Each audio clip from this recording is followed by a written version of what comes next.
Hey guys, it's Thursday, and this week on Starting Out Solitary, we're talking about non-pagan beliefs in our paths.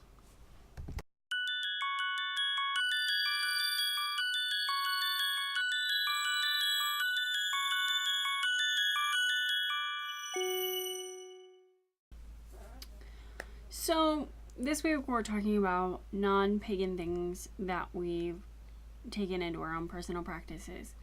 And this gets a little bit of a gray area because pagan generally is associated with anything that isn't Abrahamic. So I was thinking about things that I do within my own practice which could be associated with Abrahamic faiths.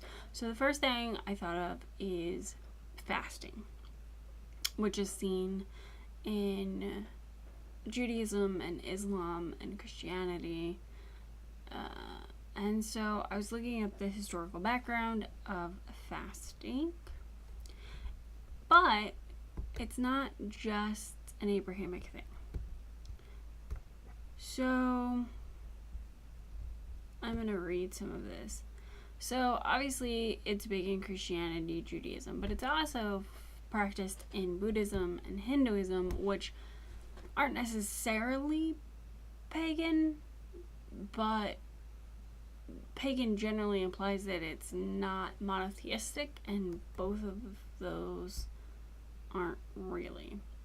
Jainism as well.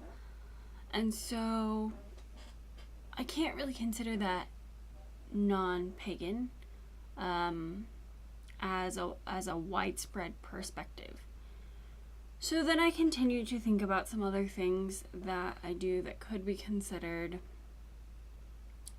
against the grain per se in paganism. So then I thought about veiling. And I've kind of talked about this on my channel, and I'm not covering right now, but I do head cover, and that's a whole nother subject.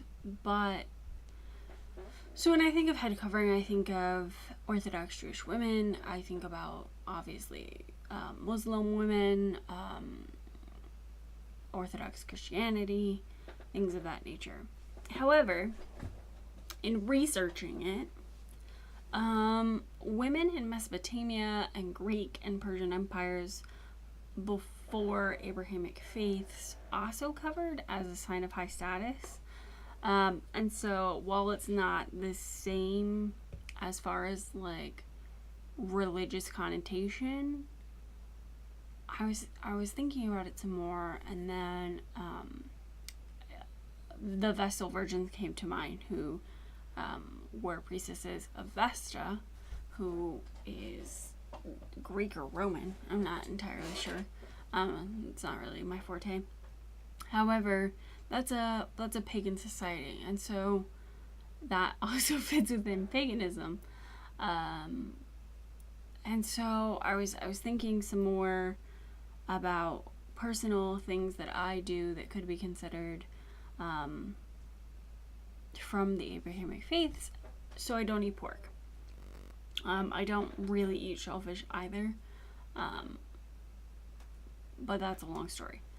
However, I was doing research to see, because when I think of that, I think about kosher laws. I think of, I think in Islam it's called halal.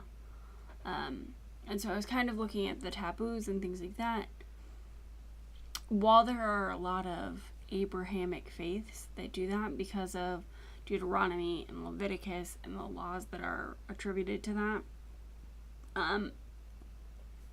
upon doing research, and I guess I knew this, but I didn't really think this, we go back to Hinduism, where there are multiple deity and a reverence for cows, and so there are a lot of people within Hinduism that are vegetarian. So even though upon like my first thought process there are several things that could be attributed to Abrahamic faiths, upon doing research they go back pre-Christianity.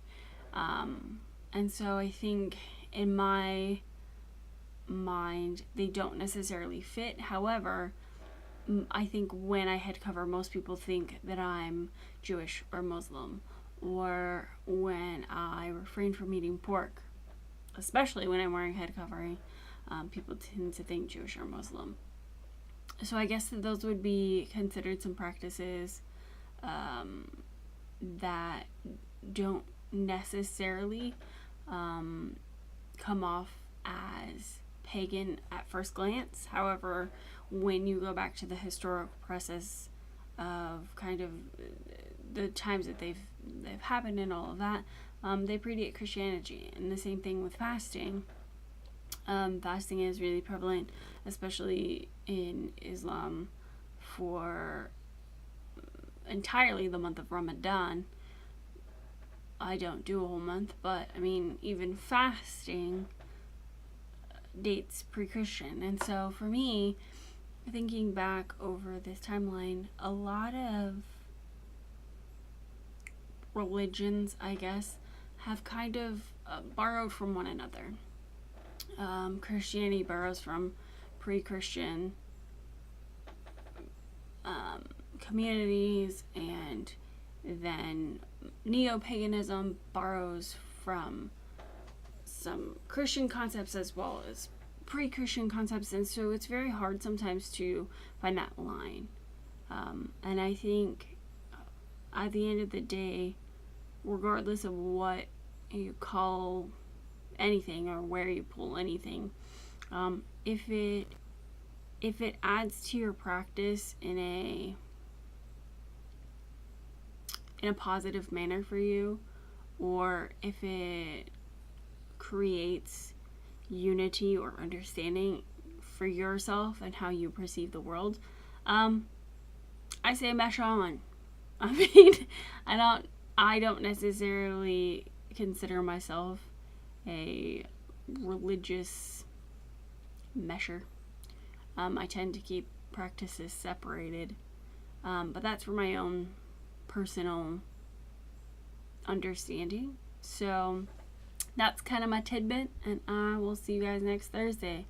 I'm interested to know in the comment section below what you guys think and kind of what yours is taking that. Blessings.